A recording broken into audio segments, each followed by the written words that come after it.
दोस्तों, जंग के 100 दिन पूरे हो चुके हैं और 100 दिनों की जंग के दौरान मैंने जंग के पहले दिन ही आप लोगों को बता दिया था कि अगर इस जंग में किसी का राजनीतिक जनाजा निकलेगा तो वो है बेंजामिन नेतन्याहू। और बेंजामिन नेतन्याहू इस जंग के दौरान 3 तरफ से अपनी मौत को झेल रहा है। जहां सबसे ज्यादा देखा जाए तो जमीनी जंग में भी किरकिरी का सामना करना पड़ रहा है।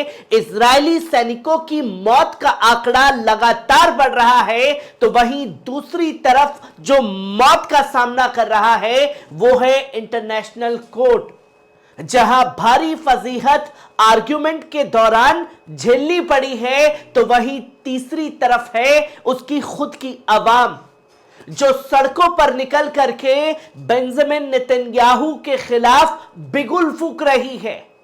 और सिर्फ इजराइल की आवाम ही नहीं बल्कि दुनिया भर की आवाम जो है बेंजामिन नेतन्याहू के खिलाफ बिगुल फूंक रही है, इजराइल के खिलाफ सड़कों पर चक्का जाम कर रही है। क्योंकि बेंजामिन नेतन्याहू ने इस जंग की शुरुआत की थी कि भाई मैं इस जंग में सबसे बलवान हूं, सबसे शक्तिमान हूं, मैं किसी भी देश में घुसूंगा तो उसे मिनटों में मसल करके रख दूंगा। और बेंजामिन नेतन्याहू के इस गुरूर को चकनाचूर करने का काम किया हमास ने। और देखते ही देखते इजराइल के खिलाफ जो जंग में मोर्चे खुले उससे रूह कांप गई बेंजामिन नेतन्याहू की। अपने बाप को भी इस जंग में घसीट करके लाना पड़ा। और जब सुपर पावर अमेरिका अपने आप में सुपर है तो उसे लगा कि जब महाशक्तियां एक साथ है तो किसी को भी कुचलने में आसानी होगी। पर यह सपना महज सपना ही रह गया। और चाहे आप बात करें हमास, हिजबुल्लाह, यमन या इस्लामिक रेजिस्टेंस की, इन चारों ने जो घेराबंदी अमेरिका इजराइल की हर मोर्चे पर इन 100 दिनों के दौरान फेल हो गया। जहां आपको सबसे पहले यह देखने की जरूरत है कि आवाम किस तरीके से सड़कों पर उतर रही है। जहां इजराइल की आवाम एक पोस्टर बैनर लेकर के हाथ में है। पहले इस वीडियो पर नजर डालिए।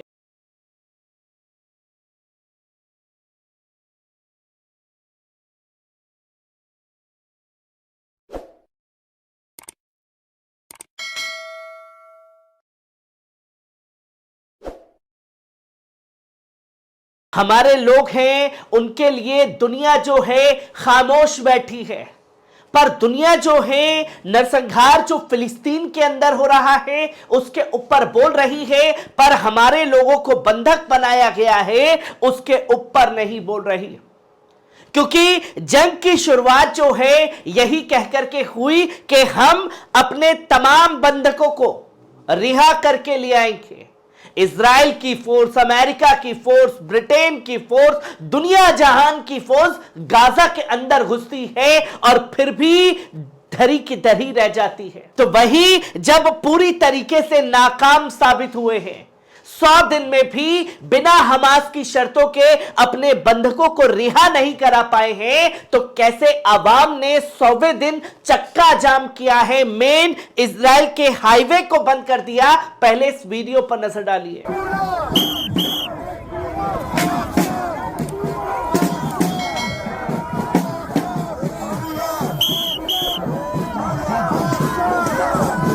आपने देखा कि किस तरीके से चक्का जाम हुआ है। और सिर्फ ये इजराइल का ही नहीं बल्कि यमन में भी इजराइल के खिलाफ लाखों की संख्या में लोग सड़कों पर उतरे हैं। पहले इस वीडियो पर नजर डालिए।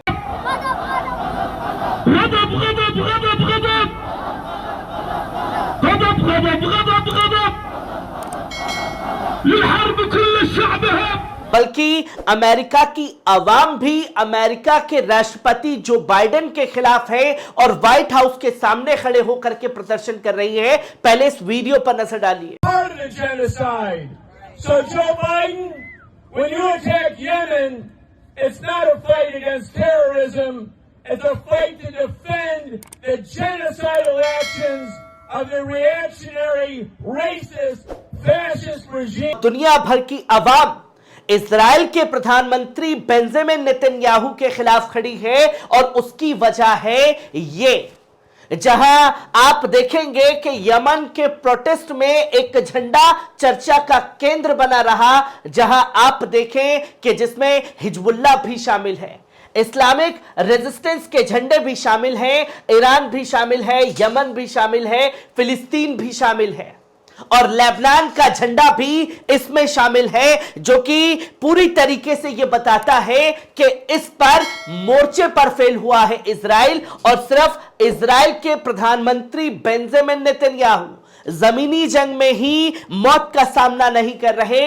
इंटरनेशनल कोर्ट में भी भारी फजीहत का सामना उठाना पड़ा, जहां इंटरनेशनल कोर्ट में दोनों तरफ से इमोशनल दलीलें रखी गई और जो इजराइल की दलीलें थी उसमें सिर्फ यह कहा गया कि जोकर बना करके रख दिया है, सर्कस बना करके रख दिया है इंटरनेशनल कोर्ट को, यह मुद्दा तो यहां आना ही नहीं चाहिए था। बात हो रही थी जेनोसाइड पर, बात करने लगे हमास पर, तो पूरी फजीहत जो है इंटरनेशनल कोर्ट में झेलनी पड़ी इजराइल को और इस जगह भी उसे मुंह की खानी पड़ी है। और तीसरी सबसे बड़ी तस्वीर है वहां की खुद की आवाम, जो 1,20,000 लोगों ने 100वें दिन सड़क पर उतर करके इजराइल के प्रधानमंत्री बेंजामिन नेतन्याहू के खिलाफ बिगुल फूंक दिया, जहां उनका खुद का मीडिया यह दावा करने लगा है, बताने लगा है कि नेतन्याहू पूरी तरीके से फेल हो चुके हैं। और फेल ही नहीं हुए हैं, बल्कि यह बेंजामिन नेतन्याहू का बड़ा फेलियर है, मास्टर फेलियर है, और वो ये साफ तौर पर बोल रहे हैं। और खुद वहां की न्यूज़पेपर हेरिटेज ने आम सिविलियंस के जो बंधकों बनाए गए हैं उनकी आवाज बनकर के ये कहा कि वादा किया गया था कि 1 दिन के अंदर बंधकों को छुड़ा लेंगे, और 100 दिन हो चुके हैं। 100 दिन से जिन पीड़ितों के परिवार के लोग बंधक बने हुए हैं उनको रिहा कराने में असफल क्यों हैं? दुनिया की ताकत है, आयरन डोम था, मौसाद था, इंटेलिजेंस इतनी तगड़ी तगड़ी, और फिर भी आप हमास के किले को नहीं भेज पाए, हमास को कोई बड़ा नुकसान नहीं पहुंचा पाए।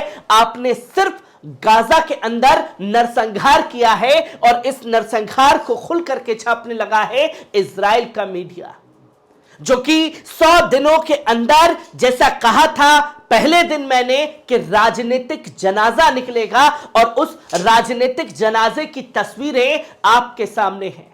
हर एक पहलू को आपके साथ साझा करता रहूंगा। दीजिए इजाजत, शुक्रिया।